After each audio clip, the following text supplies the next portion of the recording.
फरार है, पुलिस को वांटेड है। पूरी हमारी टीम्स जो हैं वो एफर्ट्स कर रही हैं उसको अरेस्ट करने की। अब तक 114 लोग हैं जिनके खिलाफ जिनको कस्टडी में लिया गया है, जिसमें 78 लोग पहले दिन, 34 दूसरे दिन और 2 लोग जो है तीसरे दिन कस्टडी में लिए गए।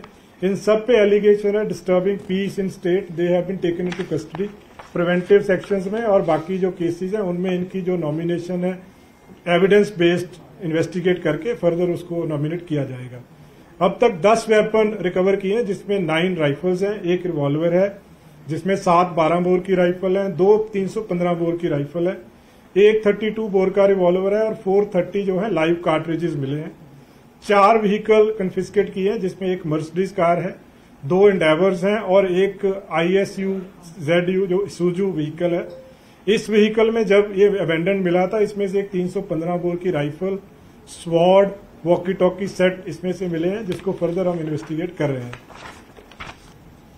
इस केस में, इस पूरे एपिसोड में जो जितने भी इसमें बैड एलिमेंट्स इन्वॉल्व हैं, उसमें हम ISI का एंगल, उनकी फॉरेन फंडिंग, हमें सस्पिशन है कि इसमें ISI का एंगल भी है, फॉरेन फंडिंग भी है, उस पर फर्दर इन्वेस्टिगेशन हमारी चल रही है।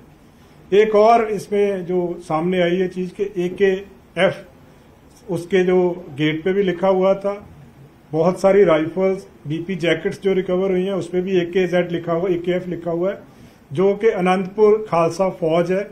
जो प्रिलिमिनरी इन्वेस्टिगेशन में यह है कि जो इसके क्लोज एसोसिएट थे, जिनके पास वेपन्स थे, उनको ये नाम दिया गया था, उनके पास राइफल्स, बुलेट प्रूफ जैकेट्स पे भी AKF लिखा हुआ है। 4 डेटिन्यूज हैं जिनको अभी डिब्रूगढ़ जो वो ट्रांसफर किया गया है, जिसमें दिलजीत कलसी है, एक बसंत सिंह है, एक गुरमीत सिंह बुकनवाला और भगवंत सिंह प्रधानमंत्री है। एक और डेटिन्यू हरजीत सिंह है जो ऑन दी वे है टू डिब्रूगढ़।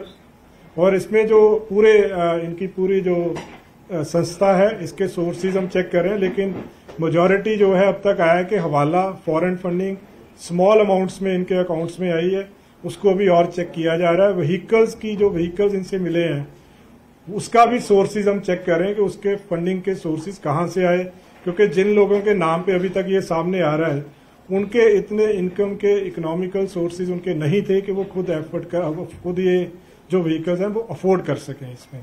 सो फर्दर इसमें इन्वेस्टिगेशन जारी है। एक चीज मैं दोबारा क्लियर करना चाहूंगा कि अमृतपाल सिंह अभी फरार है, पुलिस पूरे एफर्ट कर रही है उसको अरेस्ट करने के लिए। सर, अमृतपाल को लेके कोई कोऑर्डिनेशन दूसरे स्टेट नाल भी किया जा रहा है कि किसी तरह? देखिए, ये जो ये वाला पार्ट है ना जी, ये इन्ना आप डिस्कलोज नहीं, पर साडी ਜਿਹੜੀ पूरा एजेंसी स्पैशलाइज्ड विंग्स आ इस काम ते लगे आ, सारे नाल ही कोऑर्डिनेट किया जा रहा है, जिस नाल भी जरूरत है उस नाल कोऑर्डिनेट।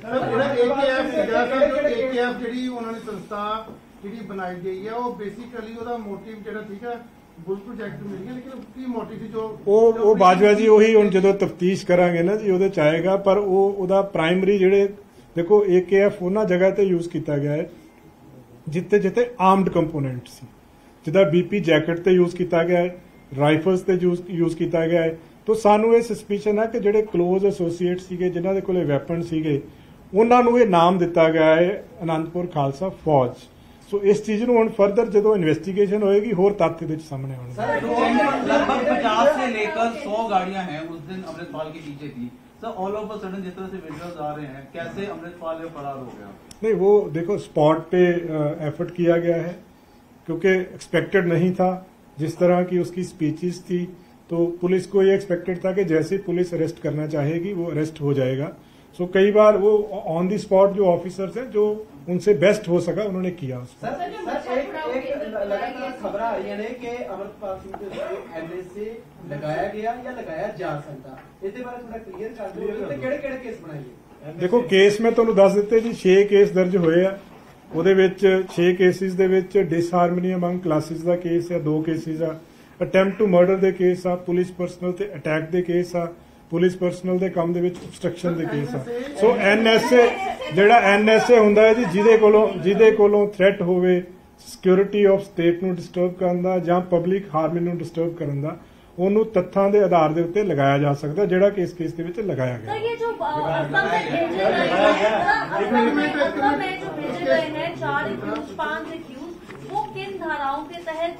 ਉਹੀ मैं कह रहा जी, वो NSA ਦੇ डेटिन्यूज है, NSA के तहत भेजा। सर, इसमें लगाया गया? जी बिल्कुल लगाया गया। हाँ, लगा। सर, एक minute please elaborate on more on this, whether ਜਿਹੜੇ 4 ਬੰਦੇ ਭੇਜੇ ਗਏ ਨੇ 5 ਉਹਨਾਂ ਤੇ NSA ਲੱਗਿਆ ਹੈਗਾ, and what is the provision that they were sent from Punjab to ਦੇਖੋ ਪ੍ਰੋਵੀਜ਼ਨ ਇਹਦੇ ਵਿੱਚ ਸੈਕਸ਼ਨ 5 ਦੇ ਵਿੱਚ ਪ੍ਰੋਵੀਜ਼ਨ ਹੁੰਦੀ ਆ to maintain peace public harmony, state to state ਕਿਸੇ ਨੂੰ ਵੀ ਟ੍ਰਾਂਸਫਰ ਕੀਤਾ ਜਾ ਸਕਦਾ ਵਾ with the consent of the other state. So ਉਹ ਇਹਦੇ ਵਿੱਚ ਇਨਵੋਕ ਕੀਤਾ ਗਿਆ ਵਾ and it is totally legal, ਕਾਨੂੰਨ ਦੇ ਦਾਇਰੇ ਦੇ ਵਿੱਚ ਰਹਿ ਕੇ ਕੀਤਾ ਗਿਆ। ਜੀ ਜੀ ਬਿਲकुल लगा देते आईटी साहब एक बात है, अगर इसको एनएसए लगाया गया है तो उसको अगर पकड़ा गया तो फिर इसको भी असम में भेजा जाएगा या कोई और? नहीं वो डिसीजन अभी मैं इस चीज के बारे में डिस्क्लोज नहीं कर सकता हूँ।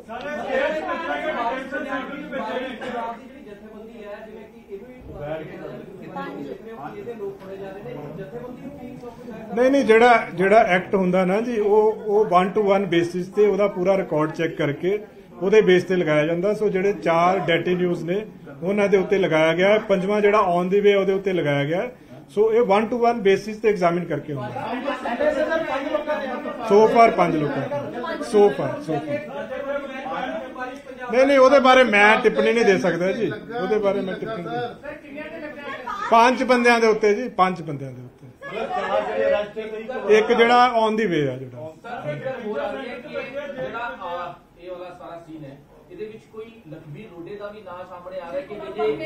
ਦੇਖੋ ਇਹ ਅਜੇ ਇਹਦੇ ਬਾਰੇ ਕੋਈ ਮੈਨੂੰ ਨਹੀਂ ਪਤਾ ਹੈਗਾ, ਨਾ ਕੋਈ ਟਿੱਪਣੀ ਦਿੱਤੀ ਜਾ ਸਕਦੀ ਆ।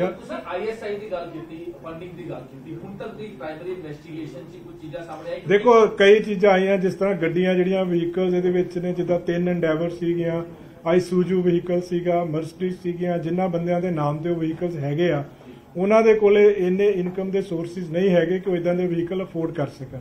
ਸੋ ਇੱਕ ਤਾਂ ਅਸੀਂ ਉਹਦੇ ਵਹੀਕਲਸ ਦੀ ਫੰਡਿੰਗ ਚੈੱਕ ਕਰ ਰਹੇ ਕਿੱਥੋਂ ਹੋਈ, ਕਿੱਦਾਂ ਪਰਚੇਜ਼ ਹੋਏ। ਦੂਸਰਾ ਜਿਹੜਾ ਅਮਾਉਂਟ ਆ ਉਹ ਜਿਸ ਤਰ੍ਹਾਂ ਮੈਂ ਦੱਸਿਆ ਕਿ ਛੋਟਾ ਅਮਾਉਂਟ ਆਇਆ ਹੈ ਅਲੱਗ-ਅਲੱਗ ਥਾਵਾਂ ਤੋਂ, ਅਲੱਗ-ਅਲੱਗ ਜਗ੍ਹਾ ਤੋਂ, ਬਟ ਉਹ ਮਿਲ ਕੇ ਕਾਫੀ ਅਮਾਉਂਟ ਹੋ ਗਿਆ। ਉਹ ਪਾਰਟਿਕੂਲਰ ਕਿੰਨਾ ਅਮਾਉਂਟ ਸੀ, ਕਿੱਥੋਂ ਆਇਆ, ਉਹ ਚੀਜ਼ ਨੂੰ ਵੈਰੀਫਾਈ ਇਹਦੇ ਕੀਤਾ ਜਾ ਰਿਹਾ ਹੈ। ਸਰ ਕਾਟਰੇਜ ਦੀ ਤੁਸੀਂ ਗੱਲ ਕਰ ਰਹੇ ਹੋ ਕਿ ਕਾਟਰੇਜ ਵੀ ਉਹ ਕਾਫੀ ਉਹਦੇ 'ਚ ਮਿਲੇ ਤੇ ਉਹਨੂੰ ਲੈ ਕੇ ਵੀ ਕਿਉਂਕਿ ਪਾਰਟਿਕੂਲਰ ਇੱਕ ਪ੍ਰੋਟੋਕਾਲ ਹੁੰਦਾ ਹੈ ਪ੍ਰਸ਼ਾਸਨ ਜਾਂ ਪੁਲਿਸ ਦਾ ਕਿ ਇੰਨੇ ਕਾਟਰੇਜ ਜਿਹੜੇ ਹੈਗੇ ਉਹਨੂੰ ਦੇਣੇ, ਲੇਕਿਨ ਇੱਕ ਜਿਹੜਾ ਬਿਆਨ ਹੈ ਦੇਖੋ ਜਿਹੜਾ ਜੋ ਹੁਣ ਤੱਕ ਇਲੀਗਲ ਇਹਦੇ ਵਿੱਚ ਆਇਆ ਹੈ ਕਿ ਜਿਹੜੇ ਵੈਪਨਸ ਆ, ਕਾਰਟ੍ਰਿਜਸ ਆ, ਉਹਨਾਂ ਨੂੰ ਵੀ ਕਸਟਡੀ 'ਚ ਲਿਆ ਹੈ, ਉਹ 'ਚ FIR ਵੀ ਦਰਜ ਹੋਈ ਆ।